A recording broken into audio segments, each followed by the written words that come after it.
इसलिए एक दृश्य महात्मा सौभरी को मछली की मैथुन क्रीड़ा को देखने के कारण उनके मन में काम सुख की चाह प्रबल हुई और महाराजा धीराज मानधाता के यहां जाकर याचना की और 50 पुत्रियों से ब्याह किया महाराज सौभरी। इसीलिए उन्होंने लिखा, संगम त्यजेत मिथुन व्रति नाम मुमुक्षु सर्वात्मना न विसृजेत बहिरिंद्रियाणि एकश्चरन्धाश्चित्त मनंत से युंजीत तद्वृत्ति साधुश्चेत प्रसंगा।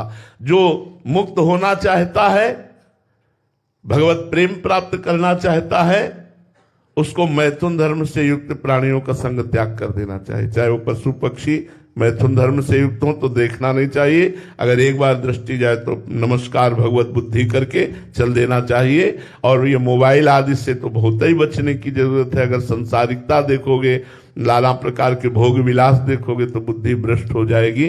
अगर मन को बचाना है तो हमें वो सुनना नहीं है जिससे हमारी वासना पुष्ट हो, हमें वो देखना नहीं है जिससे हमारी वासना पुष्ट हो, हमें वो क्रिया नहीं करनी जिससे हमारी वासना पुष्ट हो। और भगवान का नाम जप करें, सत्संग करें, भगवान की लीला कथा सुने तो धीरे धीरे, हम ये नहीं कहते कि 1-2 साल में, धीरे धीरे ये कम होता चला जाएगा। और जैसे ही भगवान के मिलन की चाह प्रकट हुई, बस अब बात बन गई। भगवत विरह प्रकट होते ये भस्म हो जाता है।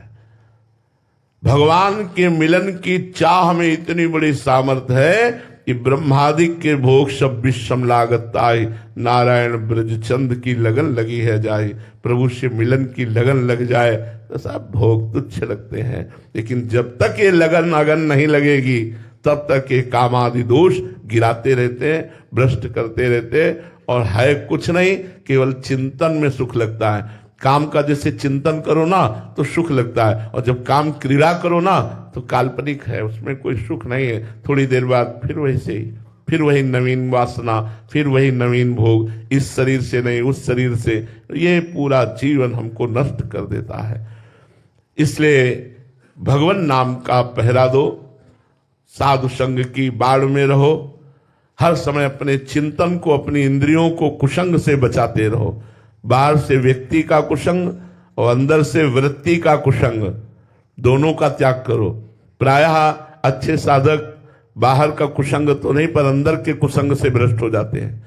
अंदर जो वृत्ति का कुसंग आता है उसका अनादर ना करने के कारण, उसकी उपेक्षा ना करने के कारण, उसका चिंतन आदरयुक्त करने के कारण उनसे कुचेष्टा बन जाती है और परमार्थ विहीन वृत्ति हो जाती है। इसलिए बहुत सावधानी की जरूरत है। भगवत कृपा से भगवान नाम जप से ठीक हो जाएगा।